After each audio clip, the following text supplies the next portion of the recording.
Welcome to Retail's Most Wanted, the podcast that examines the latest issues related to organized retail crime and how retailers and policymakers are fighting against today's organized crime syndicates. I'm your host, Marty Carpenter, and coming up in just a moment, we'll talk with Tom Wickham, Senior Vice President of the U.S. Chamber of Commerce. We'll talk about the impact on business nationwide of organized retail crime. But first, a message from our sponsors. Retail's Most Wanted is brought to you in partnership with the Attorney General Alliance, where U.S. State Attorneys General collaborate on emerging legal issues and the rule of law at home and across borders. Learn more at agalliance.com. Retail's Most Wanted is brought to you in partnership with LVT, securing physical environments through intelligent automation. Learn more at lvt.com. That's lvt.com. Tom Wickham is the former Parliamentarian of the U.S. House of Representatives, and he now serves as Senior Vice President of State and Local Policy at the U.S. Chamber of Commerce.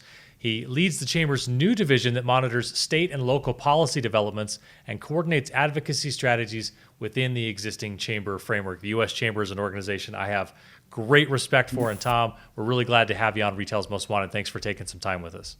Oh, thanks for having me. All right, let's start here, Tom. You work with both small businesses and larger companies at the U.S. Chamber of Commerce.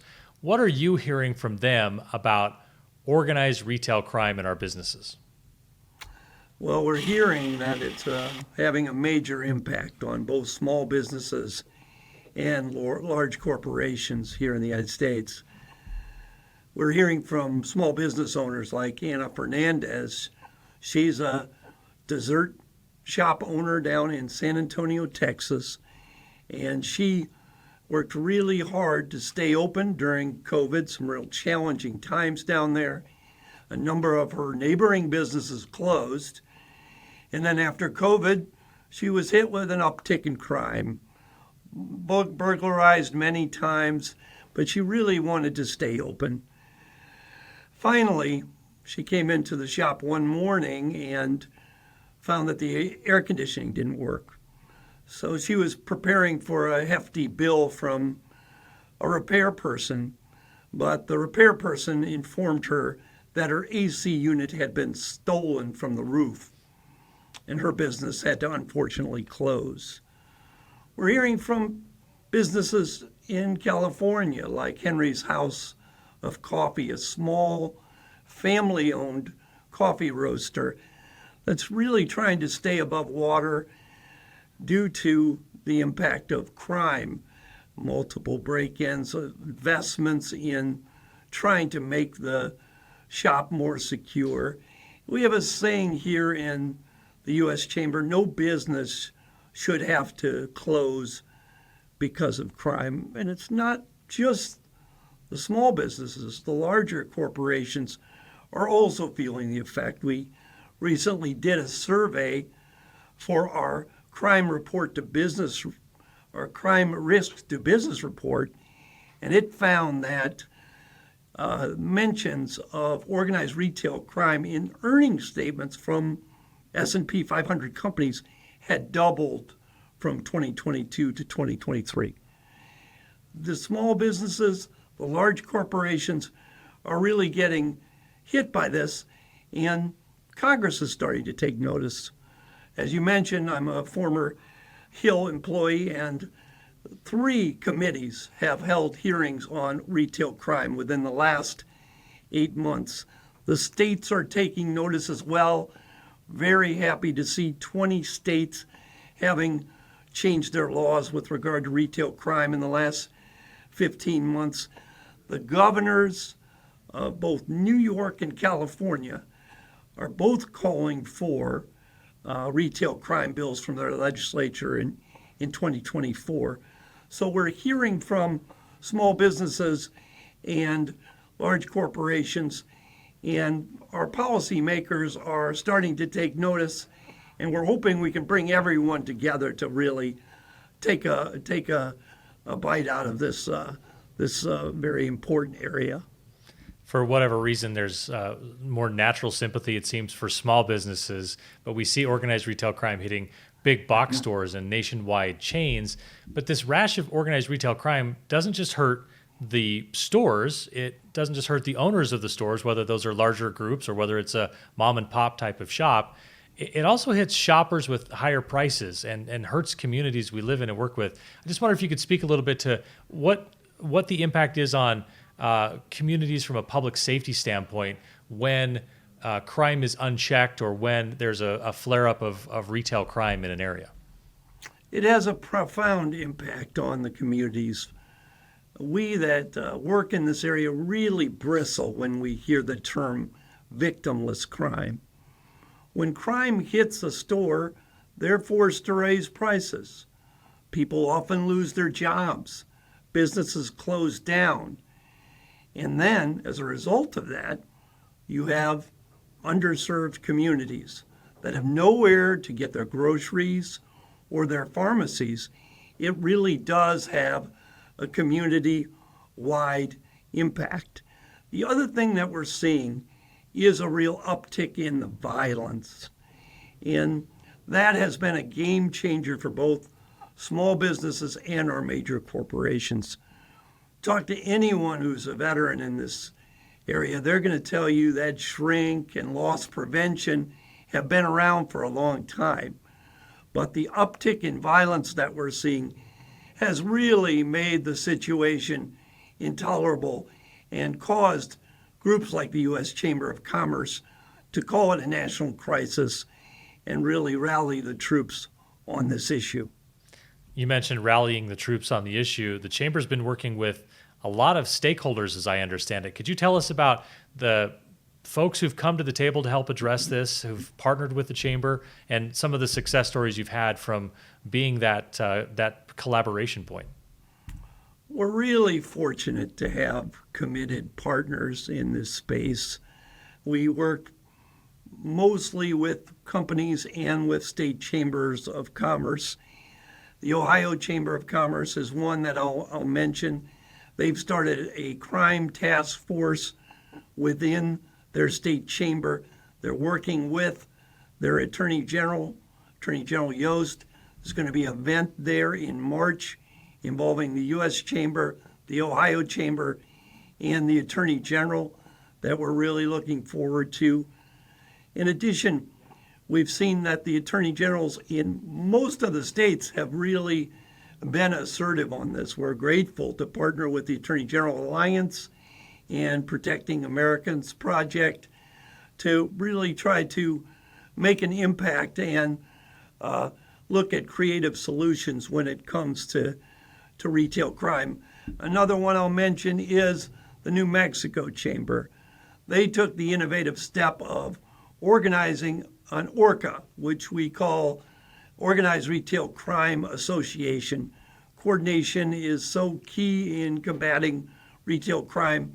The New Mexico Chamber took the step of placing an ORCA within the chamber, gathering police, gathering prosecutors, gathering lawmakers and businesses all under one roof to look for common solutions. And as a result of that, they were able to push some very effective legislation through the New Mexico legislature. As I said, we have a report, Crime Risk to Businesses, that lays out a number of these solutions and a number of our valuable partners. So I'd encourage folks to look in there for inspiration, for ideas for how to combat retail crime. I'd like to talk just a little bit more about what's in that report. I mean, this is such a serious and pressing issue. What is the Chamber suggesting that businesses and policymakers do to combat organized retail crime? Well, we are starting to put forward solutions. We're taking those ideas we're getting from those successful state chambers, those business associations, those state leaders, and we've just published a blog on 3 steps to combat retail crime in 2024. The first step is coordinate. This is a complex issue where we have stakeholders in the police, prosecutors, businesses, policymakers, attorney generals, and the ability to unite everyone, unite all of the resources. The federal government plays a role as well to unite them and to coordinate those resources so that these organized retail crime associations can get the right partners in the same room. I've been very fortunate to see these loss prevention experts from the individual businesses and prosecutors and police in the same room, and it really does make a difference. The second step we're calling upon states to do is to aggregate, to update their laws to match the sophistication of these criminals. The criminals, they're operating in gangs, highly sophisticated, often know the threshold for a felony in their state.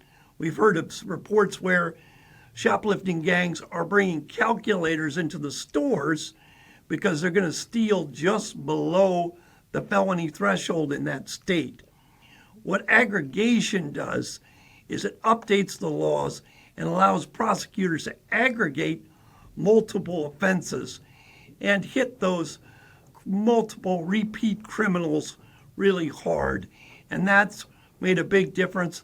That was a suggestion of a very effective prosecutor from San Diego County, and she's the incoming president of the National District Attorneys Association, Summer Stevens, who's been a great partner. And then finally, we really do want to call upon those prosecutors to take these crimes seriously. The local prosecutor is the gatekeeper to the criminal justice system, and their decisions about arrest policies, charging philosophies, release decisions all make a big difference, and those criminal groups are watching. We have worked with prosecutors to try to make sure that they are addressing these crimes appropriately to protect businesses and to ask for additional resources if there are backlogs and provide a little bit more disclosure on those conviction and arrest policies so that we can have a little more transparency in the process. So we would ask policymakers and businesses to coordinate, to aggregate, and to prosecute to try to address retail crime.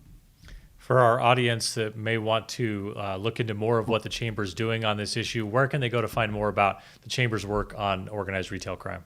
Well, in addition to the reports I mentioned, Crime Risk to Business 2023, and our newest blog on ways to combat retail crime in 2024, our website at U.S. Chamber, /crime, and our data center, where we have a number of state-by-state statistics on where regional crime or where retail crime is hitting what regions, is a great resource for people.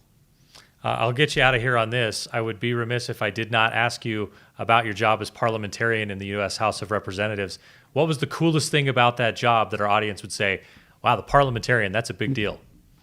Well, in addition to being in the chamber for everyday, daily activities, which could range from a major tax bill being passed to a post office being named after a local hero, we're also in the chamber for those larger events, such as every State of the Union I've witnessed from 1995 through 2021. And for all of those gatherings of foreign leaders coming to the chamber, including the Pope, including major leaders from Europe, those were really thrilling moments to be the parliamentarian. Tom, thanks so much for your work fighting back against organized retail crime, and our thanks to the U.S. Chamber for its collective work in bringing so many states together to work on this pressing issue. Thanks so much for joining us today. Thanks so much for having me. That's it for this episode of Retail's Most Wanted. Thanks to our presenting sponsors, LVT and the Attorney General Alliance. Don't forget to hit that subscribe or follow button so you can catch each new episode. We're going to drop one about every 2 weeks. We're also on Twitter, LinkedIn, and YouTube. Links are in the show notes below. Thanks for being with us, everyone, and keep up the good fight.